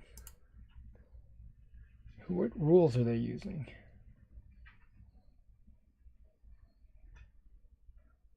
I don't think it says. Okay, Ken Lewis. I know him. He's a super cool dude. We've been gaming forever. I think he even played in my very first Napoleon's Battles game. That's how long I've known him. Okay. Watachi? Chattanooga campaign. Regimental Fire and Fury. 15mm. Okay. I like Fire and Fury. I think that's a good set of rules, actually. Okay. I actually might be subconsciously pulling from Fire and Fury for my game that I'm writing. Subconsciously. Okay. Bello Ludi, World War One, quick and easy. Belgians. Okay. Blood Red Skies. Okay. I picked up Blood Red Skies. This is Korea, so this has got to be jets and stuff, you would think, right? Blood Red Skies, when it first came out, I picked up at NashCon. I played a couple of games, and I really liked it because it was quick, fun, exciting. And so I picked up the rules, and then I got them home, and then I had buyer's remorse. I felt like, I even painted up a bunch of Spitfires. I was good to go. But the game is just wasn't,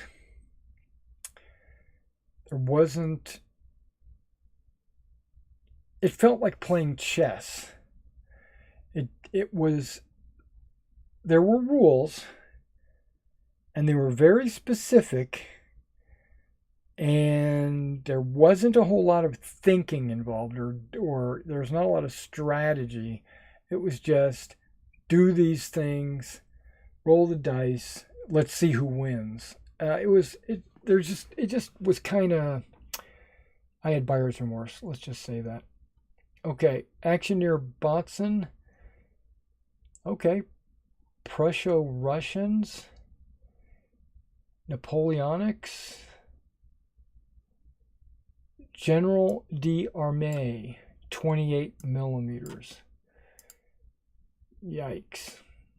How do you play an army in 28mm? Okay. Cold War Gone Hot.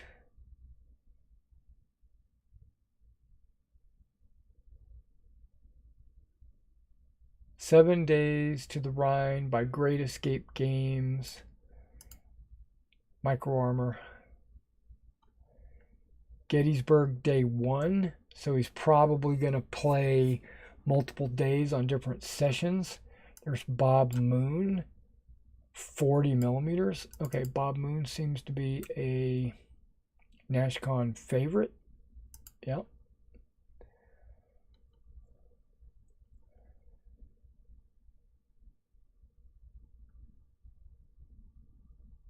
Okay, this is sci-fi. This is zombies. Okay. Red Ops 5 rules and 15 millimeter?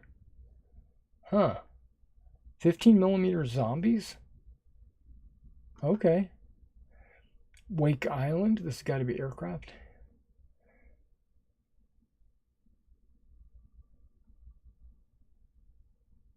Rapid Fire Reloaded. What? Okay, what is this? After failing to retake the island in the first attempt in December, the Japanese and South Force Mike Piccolo hosts this Pacific Theater action using rapid fire reloaded. That's infantry, right? Okay, might be a beach landing or something. Okay, meet the T-34. Tractics. Oh my gosh. Tractics.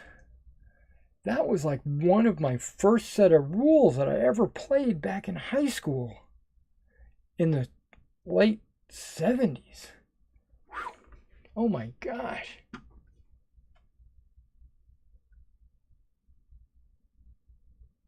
I might play that just for nostalgia. Okay. Marengo. Volley and bayonet. Volley and bayonet, I don't like. I don't like those rules.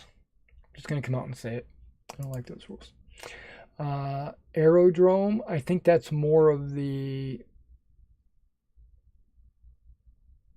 wooden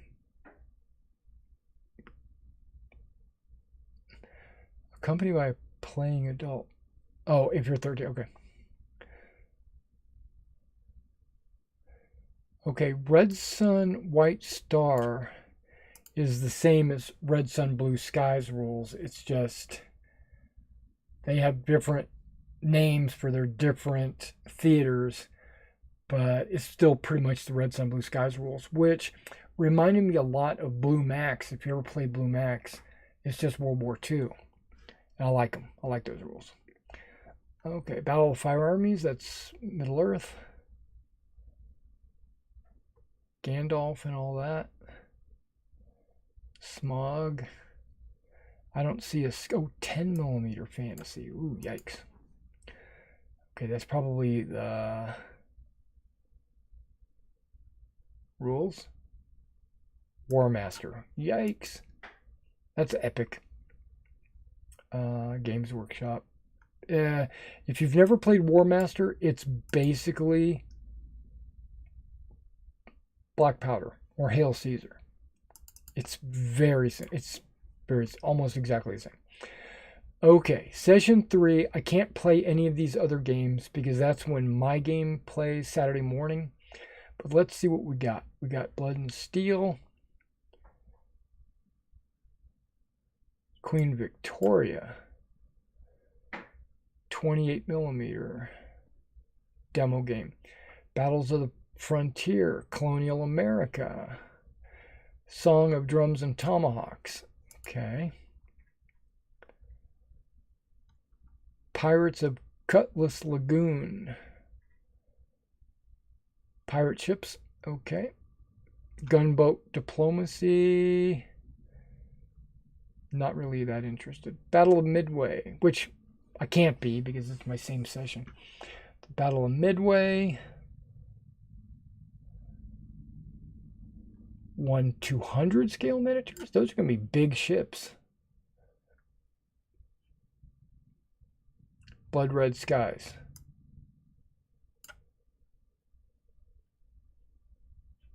So, okay, because it's dogfighting, it's not really about the ships. Okay. More of that. Or he runs it twice.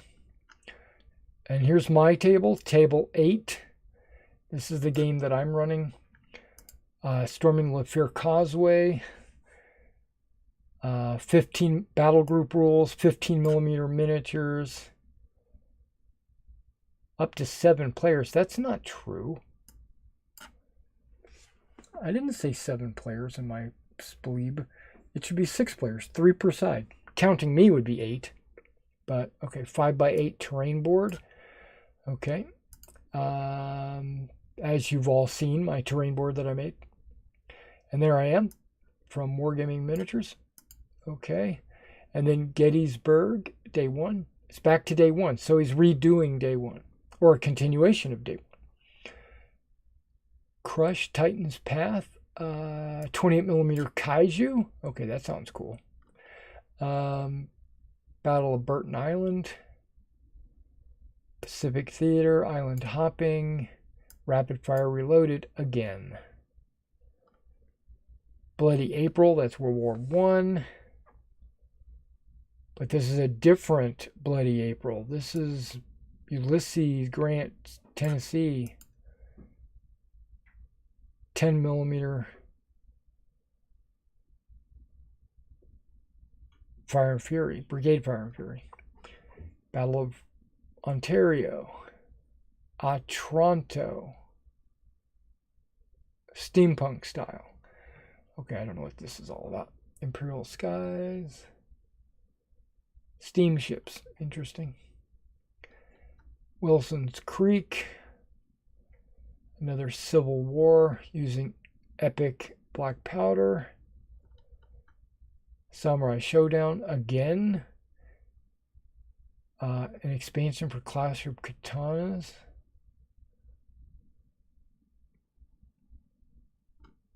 Saga 6-point tournament. Okay, session 4 will be Saturday afternoon. Battles on the Frontier, Pirates. I'm speeding up now. Sorry, guys. My time is up. Von Semblance. Okay. Blood and Steel. Song of Drums.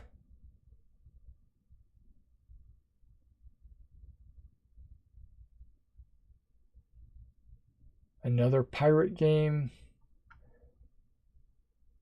Check your 6 game.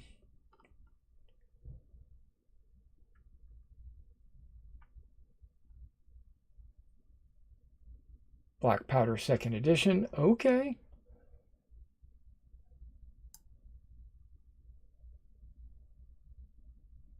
That might be fun. But I don't want to play games that I already play. I want to play stuff that I haven't played, even if I like it. Bastard Sword Fantasy Skirmish. Okay. Crush again. Desert Breeze. War on Terror. It's got to be modern. Bloody April Part 2. More Civil War. North Africa Bolt Action. I already played Bolt Action quite a bit. Aerodrome Pearl Harbor Redo.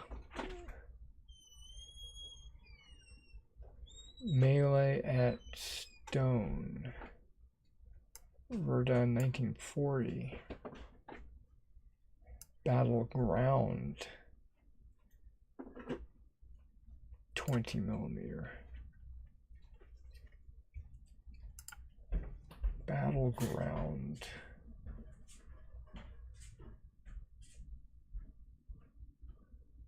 Battleground. Its name sounds familiar. Battleground. Okay, I'm not sure about that. I'll have to look into that. And then Saga Tournament, Blood Red Skies, Gathering of Eagles, Saturday night session, Wings of Glory. I think I've always had fun playing Wings of Glory. It's super basic, super simple, card driven. It's interesting. What is this? Field Marshal Rommel, June 6th. That looks like D-Day. What rules are we playing? Oh, rapid fire. On to the Dnieper. Treadhead rules. 10 millimeter. Crush again. First tank versus tank action in history.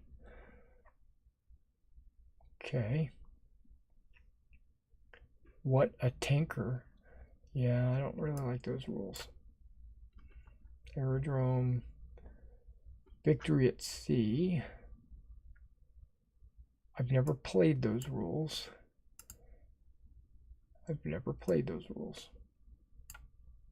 Those are big. That's small ships. Okay. Okay, other happenings. Cab strike. Demonstrations.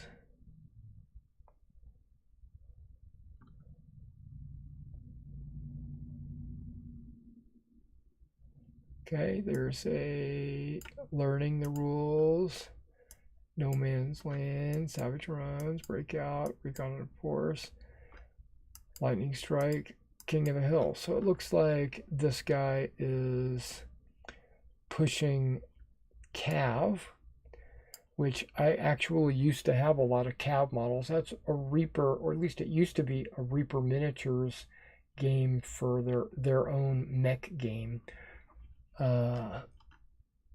Cabs were like somewhere between a heavy gear and a Battletech mech, somewhere in between there, if I remember.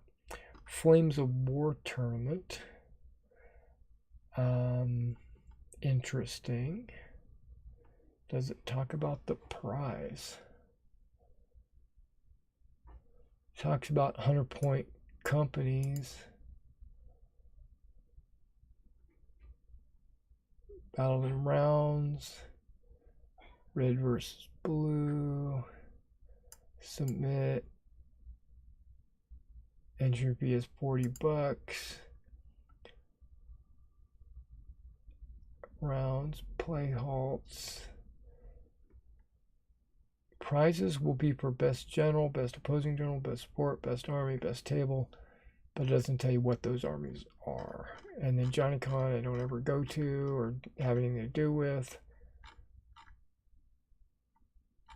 It's like only open to their personal club, so I don't even know why they have a con if they're just going to be doing a club. Okay, I think that was everything, guys. If you are going, just let me know. Put a comment in there. Let me know that you're going. I would be excited to meet you. And maybe you can play in my game, or maybe we can talk about miniatures or painting or whatever. Okay, guys, my time is up. I'm gonna let you guys go. I'm gonna go have some lunch, and then I will see you probably in the next couple of days. Once I figure this out, I'll probably do an update to my Napoleonic project, just so that you guys would know what my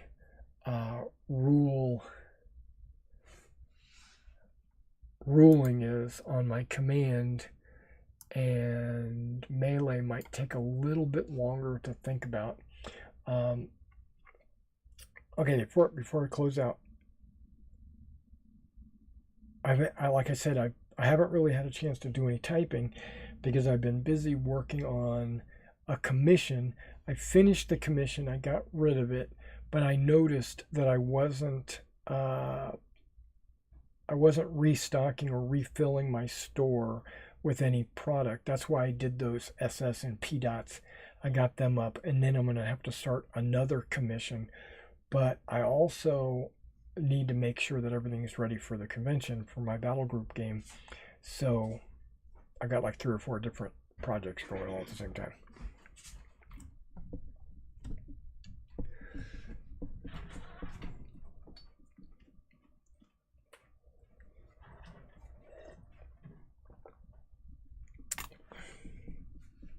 So let me go ahead and end, and I will see you guys next week. All right.